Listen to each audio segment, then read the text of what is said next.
Okay, so I am to report the bathroom after I did enough of my running of water in the bathtub and in the sink.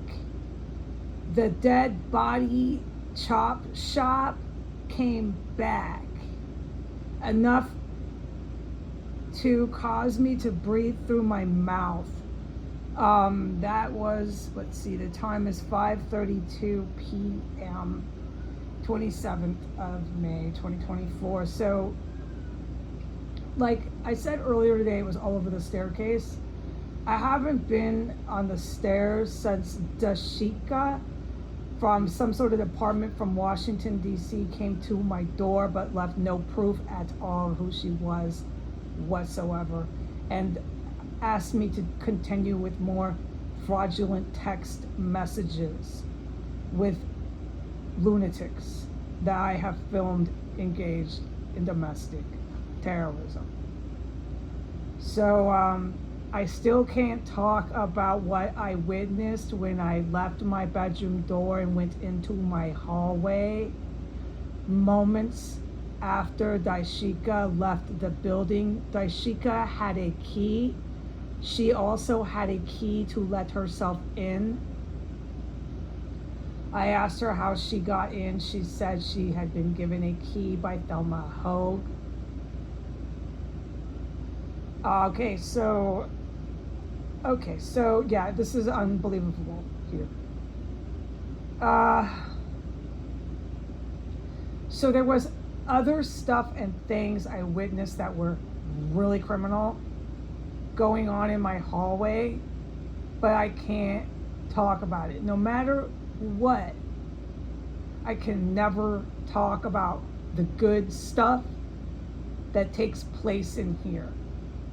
And on days like today, it is taking everything in me not to talk about all the good stuff, the unforgettable gore, horror, and highly egregiously illegal stuff that I witness in here. Remember, to the public audience, I don't talk about it. They hauled me to MedStar Psych and held me for 4 days. I didn't talk about it in there. I didn't talk about it on the camera before they hauled me there, and I haven't talked about it since I returned. Since I returned, both Gwendolyn Ball and William Murray are now dead. Okay? We now have Thelma Houge and both of my relatives replacing Gwendolyn Ball and William Murray in coming to my bedroom door, bringing police and fire and the Department of Mental Health. My guidance from God is to not talk about many things in this house. Okay, the good stuff, I still just can't talk about it. There are things that happen when I'm laying in bed that wake me up at ungodly times of the night. And I can't even continue to make these kind of statements. It's just, I can't talk about all the good stuff that I'm going to leave here and never forget. Okay, I can't. All I can talk about is the dead fucking rotting stench of bodies is back. It's in my bathtub. It's all over by my toilet. And it's all over gushing out from the plumbing of my sink. It's disgusting. It's gushing out from the plumbing of my bathtub. It's the fuck disgusting in here. And don't forget, the dead body rotten crap was all over underneath the staircase today. So that's what I'm allowed to talk about. I'm also going to put it into writing that no matter what I do, the spouse of the biological relative in guidance is going to come here on the 29th or after. He's going to come here with Thelma Houge. Him and Thelma Houge and the DCPD with badges, badge numbers, handcuffs, walkie-talkies, and pistols on their hips will be outside my bedroom door.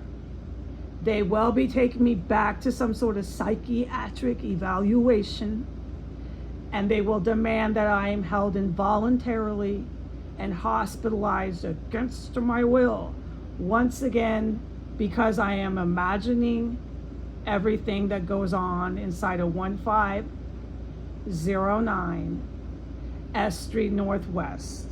And God guided me that I am not to get a restraining order against the spouse. I am to pause, although with the history we have, the family history, I can't believe God is guiding that. He's strongly telling me I can't go against God, okay? I am by no means whatsoever not to do that. Do not go and file the restraining order. He's with the DCPD. He's with the Thelma Houge, her, and the fire department, the police department, all these people that you have witnessed, Heidi Granger, involved in domestic terrorism are with each other. They're coming to your bedroom door again. God told me don't. He said I was confused about the police arresting him. That's the good guys. The good guys will arrest him in a quick second once I file the restraining order and he violates the restraining order. But I'm not to do that at all. My guidance, and I cannot go against God, is to call an attorney tomorrow. Call an attorney, call a million attorneys. Get a lawyer to accept my case, and all I have to do is send the lawyer via email and send the lawyer via text, however, like do both, double it up, but just send that letter to multiple different DC bar holding in the city of DC, renter tenant attorneys. Just get that letter out to the hands of the attorneys. Send the letter to every attorney you call. He said that's all I got to do. Send that letter out. Get an attorney, pay a small fee, it shouldn't be much unless they do pro bono, to have the attorney file for me and just do a simple court case and spend the time. There's time that they have to invest. You have to pay their hourly wage. $200-300. It shouldn't be too much out of what I can afford.